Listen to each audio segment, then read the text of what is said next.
hope I'm not intruding. Paula. Hello, Clarissa, Mr. Morgan. What are you doing here? Oh, haven't you heard?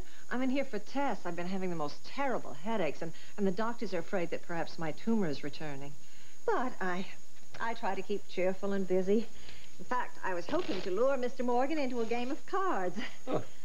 The nurse outside told me that you were in here, but, oh, never mind. I see that you are otherwise engaged. I am, and as I told you, Mrs. Denning, I don't want to play cards with you.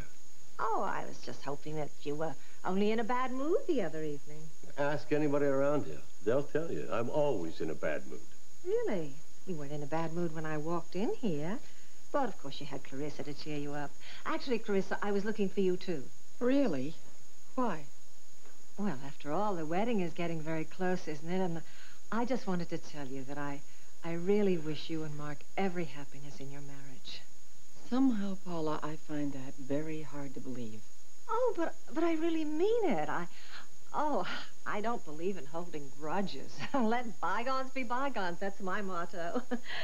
Clarissa is marrying my ex-husband on November the 15th. Is that the right date? Of course, you probably already know that. You and Clarissa seem to be such good friends. Have you had an invitation to the wedding? Oh. Okay, Mr. Morgan. You ready to get started with your therapy? But you bet, Jim. Oh, could I stay and watch? I promise I will be Paula, just as quiet as a mouse. I'm absolutely Mr. Morgan needs an audience. Oh, of course, I understand. But I'm still going to corner you for that card game, Mr. Morgan. He is such an attractive man. Don't you agree, Clarissa?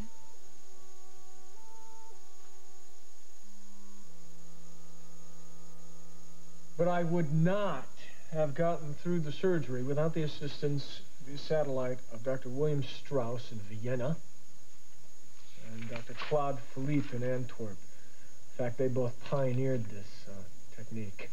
You really should talk to them. In fact, I can give you their phone numbers and their credentials so you can get in touch with them. They're both remarkable men.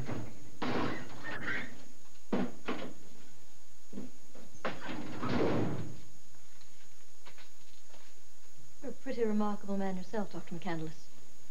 What does that mean? Just that your disability has never held you back in any way.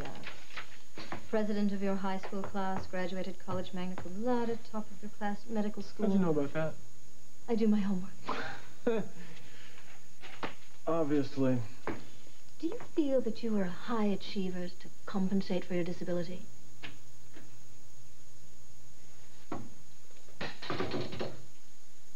Here's the information on Strauss and Philippe. Frankly, I'm more interested in you.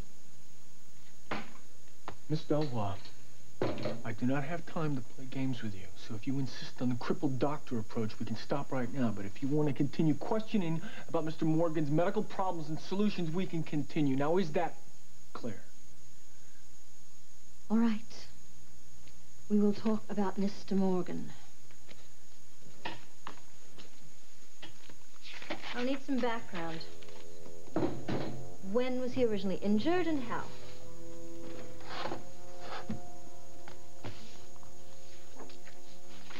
His records show that he was injured in a plane crash in the Caribbean in 1975. When in 1975? Well, the records don't give it an exact date, but his plane went down at sea. His injuries were exacerbated by the fact that it was a number of days before he could get adequate medical attention. Did your own father die in a plane crash over the Caribbean? How did you know about that? I told you I do my homework. And don't worry, Doctor. It won't be in the story. I just thought it was an interesting coincidence, that's all.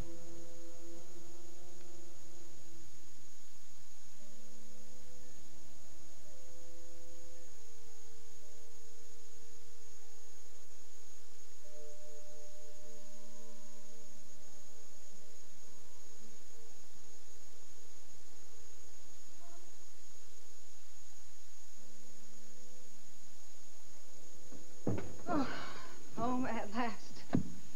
Well, that certainly was a night to remember. Sharing a room in the slammer with the ladies of the evening. Velma, now she was my favorite. She told me I'd never make any money wearing a dress like this. Do you like some coffee? No, none. Thank you. I certainly could use some. Excuse me.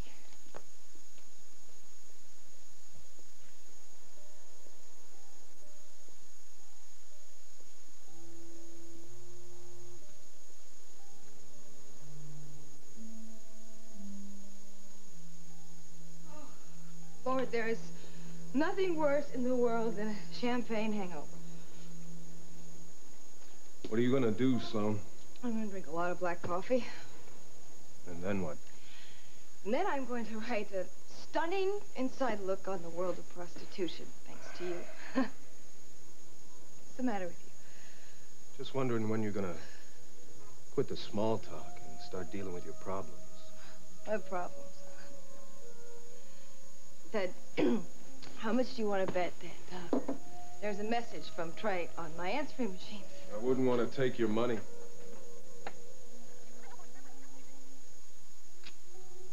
Sloan, it's 8:30 in the morning. I'm on my way over to see you, so please, wait for me at the apartment. You lose.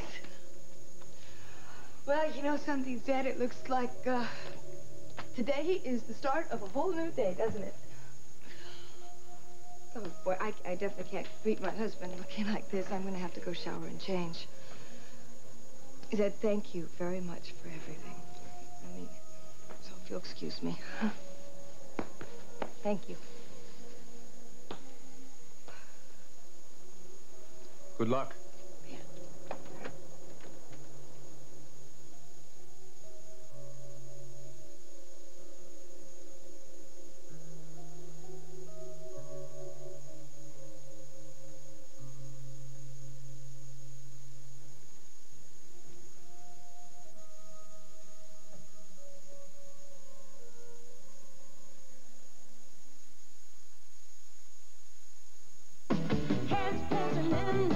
No, no.